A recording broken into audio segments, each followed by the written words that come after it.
Bíblias, no livro de Daniel, capítulo 1, a partir do verso 1. Livro de Daniel. Os irmãos, as irmãs que estão conectados aí, livro de Daniel, capítulo 1, a partir do versículo 1.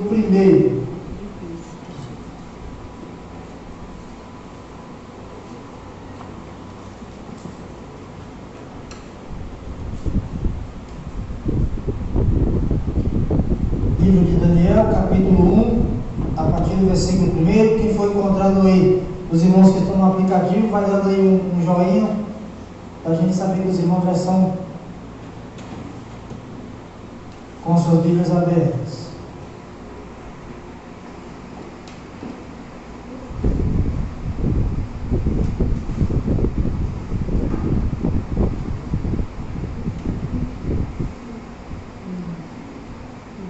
Aqui na rede todo mundo já encontrou? Amém?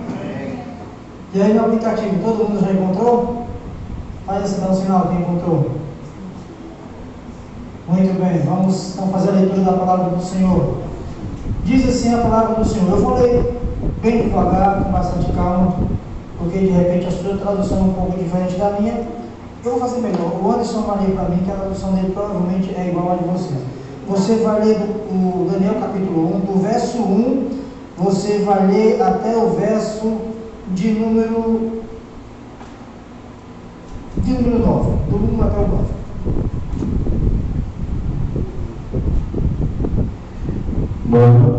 No ano terceiro do reinado de Jeoiaquim, rei de Judá, veio Nabucodonosor, rei da Babilônia, a Jerusalém e a sitiou. E o Senhor entregou nas suas mãos a Jeoiaquim, rei de Judá, e uma parte dos vasos da casa de Deus. E ele os levou para a terra de Siná, para a casa do seu Deus, e pôs o vaso na casa do tesouro do seu Deus. E disse o rei Aspenaz, chefe dos seus eunucos, que trouxesse alguns dos seus filhos de Israel, e da linhagem real e dos nobres, mancebos em quem não houvesse defeito algum, formoso de parecer, e instruído em toda sabedoria, sábios em ciência, entendidos no conhecimento, e que tivessem habilidade para viverem no palácio do rei, a fim que fossem ensinados nas letras e na língua dos caldeus. E o rei determinou a ração de cada dia da porção do manjar do rei, e do vinho que ele bebia, e que assim fossem criados por 3 anos, para que no fim deles pudessem estar diante do rei. E entre eles se achavam 2 filhos de Judá, Daniel, Ananias, Misael e Azarias. E o chefe dos eunucos lhe disse: pôs outros nomes, a saber, a Daniel pôs a Beltesazar, e a Ananias de Sadraque, Misael de Mesaque, Azarias Abednego. E Daniel assentou no seu coração não se contaminar com a porção do manjar do rei, nem com o vinho que ele bebia. Portanto, pediu ao chefe dos eunucos que lhe concedesse não se contaminar. Ora, deu Deus a Daniel graça e misericórdia diante do chefe dos eunucos. Amém. Louvado seja Deus. Podem tomar seus assentos. Amados, nós temos lido um texto que ele vai se encaixar exatamente nos contextos dos dias que nós estamos vivendo. Servir a Deus nos momentos de dificuldades. Porque qual é o pensamento que passa na maioria dos evangélicos, vamos dizer assim, na maioria do meio, até do mundo secular? É que quando esses momentos vêm, geralmente nós não somos atingidos. Geralmente passa isso na nossa mente. Nós somos o povo de Deus, nós somos a igreja de Deus, nós somos o povo separado, chamado por Deus, e nós somos imunes a esses momentos. Só que geralmente, quando esses momentos vêm, nós somos atingidos. Porque geralmente nesses momentos pode ser que nós não sejamos contaminados com o vírus. Mas quantos irmãos não perderam seus empregos? Ou estão com seus empregos ameaçados, com seus comércios em dificuldades, devido à economia da situação que se encontra. De uma certa forma, no geral, toda essa situação que acontece hoje, ela chega até nós, seja com a infecção do vírus, ou seja com dificuldades nas questões financeiras e outras questões não citadas aqui. Então, nós paramos para meditar da seguinte forma: como nos portar diante dessas situações e dessas circunstâncias? Como servir a Deus ainda com os corações felizes em meio ao furacão, em meio à dificuldade? E que nós paramos muitas das vezes e olhamos e perguntamos muitas das vezes: por que a Deus isso? Por quê? Veja bem, o texto que nós lemos está falando de 3 jovens que, no decorrer do livro de Daniel, você vai perceber que eram 3 jovens com firmeza de fé em Deus. Eles fazem coisas nesse livro de Daniel registrado que muitos provavelmente não fariam. Então isso nos leva a acreditar que quando eles são deportados de Judá para a Babilônia, quando houve a invasão dos caldeus, dos babilônicos a Judá, provavelmente eles poderiam ter se perguntado por que isso estava acontecendo com eles, se eles eram homens de fé estruturadas. Não poderia ser somente com aqueles que estavam andando erroneamente na presença de Deus? Deus não poderia punir somente aqueles que estavam fazendo pouco caso das leis e das coisas de Deus? Mas se os irmãos observarem, quando Deus vem com punição para Judá, todos que estavam em Judá foram envolvidos nessa situação, independente da fé que eles tivessem em Deus ou não. Não interessava se Daniel estava no meio, se Misael, Azarias estavam no meio, não. Todos eles foram deportados como escravos. E aí nós paramos e olhamos para isso e nós começamos a observar que, embora que nós servimos a Deus e o adoramos com um coração sincero, buscamos ao Senhor, a face do Senhor, somos participantes da eclésia de Deus, da igreja de Deus, mas que muitas das vezes, quando essas situações acontecem, de uma forma ou de outra, elas nos envolvem.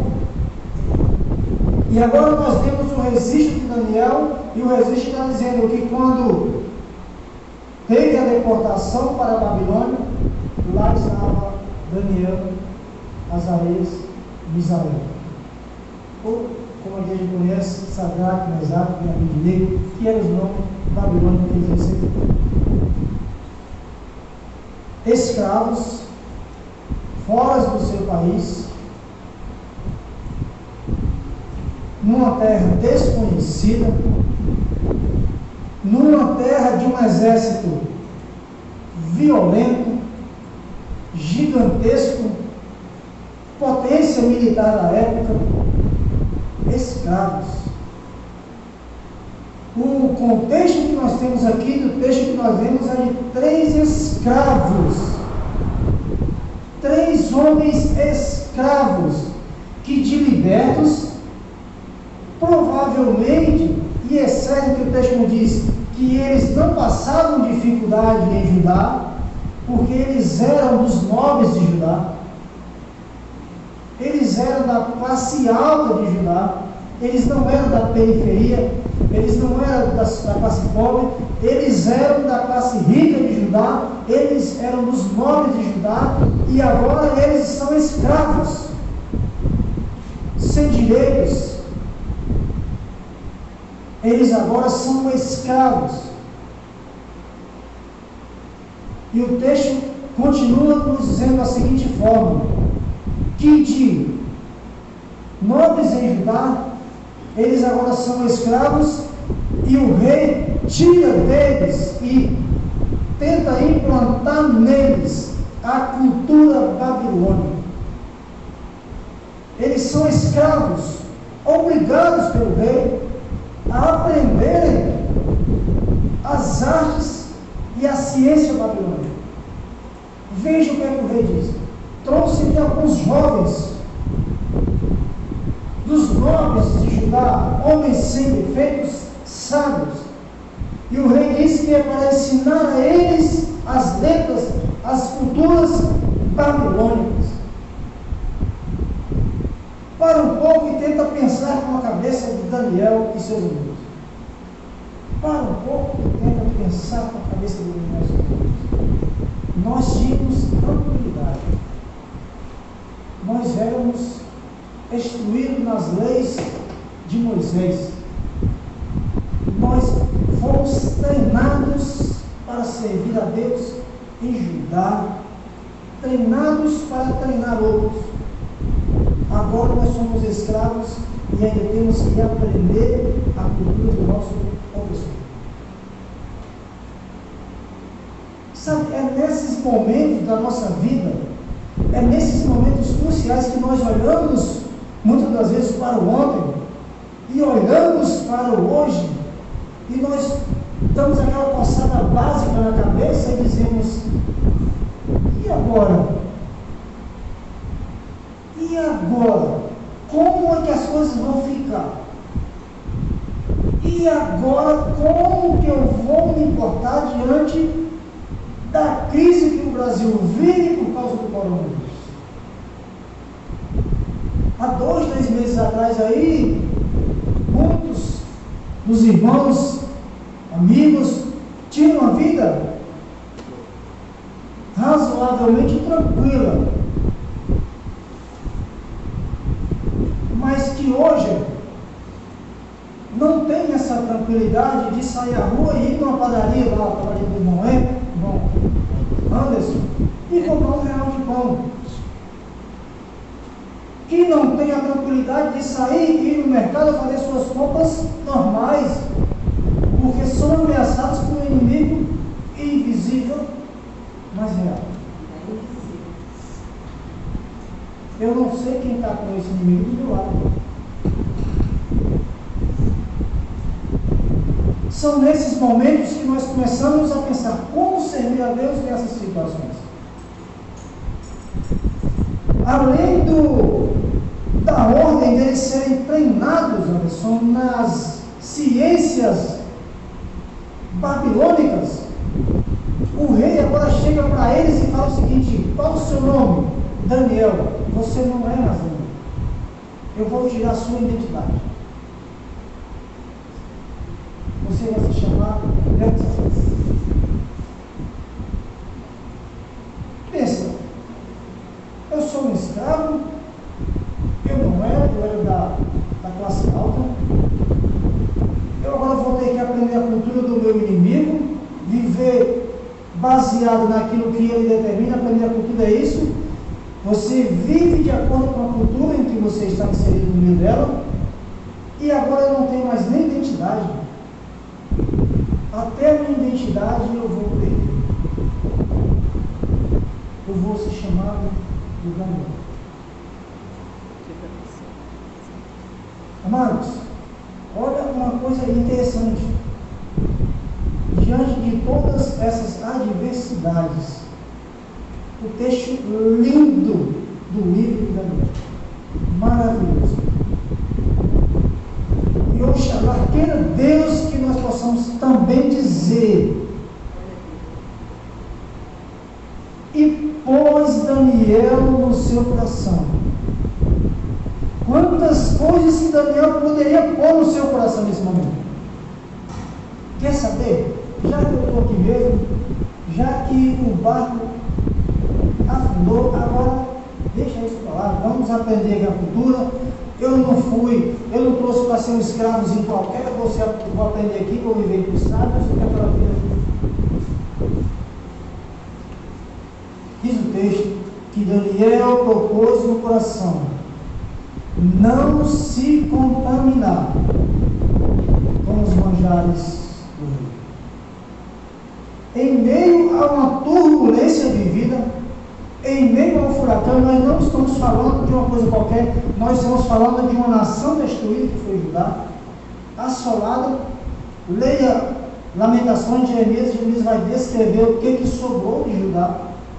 Leia Neemias que você vai perceber o que sobrou de Judá. Quando chega lá o viajante, Neemias perguntou o que resta da nossa cidade. Resta poucos, sofridos e escombros. E agora Daniel chega na Babilônia, amados, ele diz: eu não vou me contaminar. Por mais que eu seja obrigado a aprender, por mais que eu seja obrigado a viver nesse meio, por mais que eu não tenha mais um nome para eles, mas para mim eu ainda sou Daniel e eu ainda sirvo a Deus. Em meio às dificuldades, o primeiro posicionamento é dizer: embora que o mundo não veja isso, embora que a circunstância não veja ainda, eu ainda me chamo Luiz e eu ainda sirvo a Deus. Eu ainda sirvo a Deus. E outra coisa interessante, que em meio às dificuldades, nós nunca estamos sozinhos. Como servir a Deus em meio às dificuldades? Servir a Deus com o entendimento de que você ainda serve a Ele mesmo que a tribulação venha, e servir a Ele com o entendimento que você não está sozinho. Sempre vai ter 3 amigos do seu lado, sempre vai ter 7.000 que não vão se dobrar, que vão estar dispostos a seguir ao Senhor, mesmo diante da adversidade, mesmo diante da ameaça de Jezabel. Lembra quando Elias estava lá dentro da caverna, lá no seu sofrimento, encolhido, com medo, e Deus chega e fala para ele, e ele continua lá, e Deus fala: o que fazes aí? Ele continua lá, e ele olha para Deus e diz: Senhor, só sobrou eu, todo mundo morreu, só sobrou eu. E Deus fala: você está enganado, nunca pensa que só sobrou você, nunca pense isso, porque Deus olhou para Elias e falou: meu Elias, eu ainda tenho 7.000 que não se dobraram. Servir a Deus em meio a tempos difíceis, servir a Deus com propósito no coração. Eu não vou me contaminar. Quantas pessoas não ficam em casa nessa quarentena? O dia inteiro, a semana inteira. E o que acontece durante esse tempo que a gente, entre aspas, fica disponível? Esse tempo que a gente fica sem ter muito o que fazer. O que se passa nas nossas mentes, as nossas vontades de fazer? Como viver esses dias? Viver com propósito no coração. Se você não tem propósito no coração, se eu não tenho um propósito definido no meu coração, provavelmente eu vou sentar na mesa e vou comer das iguarias. Provavelmente. Mas se nós temos um propósito firme no nosso coração de servir a Deus, de agradar ao Senhor, nós vamos dizer quando as iguarias vierem: eu não vou me contaminar. E aí, quando nós dizemos que não vamos nos contaminar, é interessante que o texto ele continua e ele diz que Deus deu graça a Daniel. Veja, se aquele chefe, aquele que trazia as refeições ordenadas pelo rei para Daniel, se ele concede, vamos supor que ele concedeu a Daniel e ele trouxe as ervas, os vegetais para Daniel e seus amigos comer e desse errado. Chegasse no final dos dias, ele chegasse diante do rei com homens anêmicos, fracos.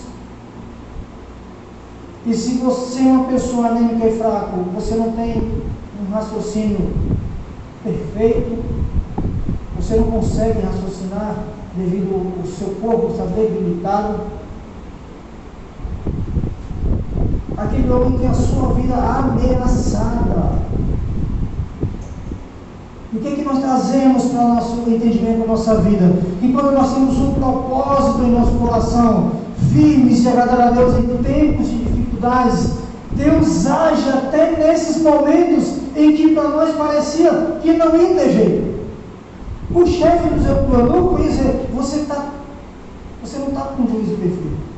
Você vai comer como um outro qualquer. Você é obrigado a comer.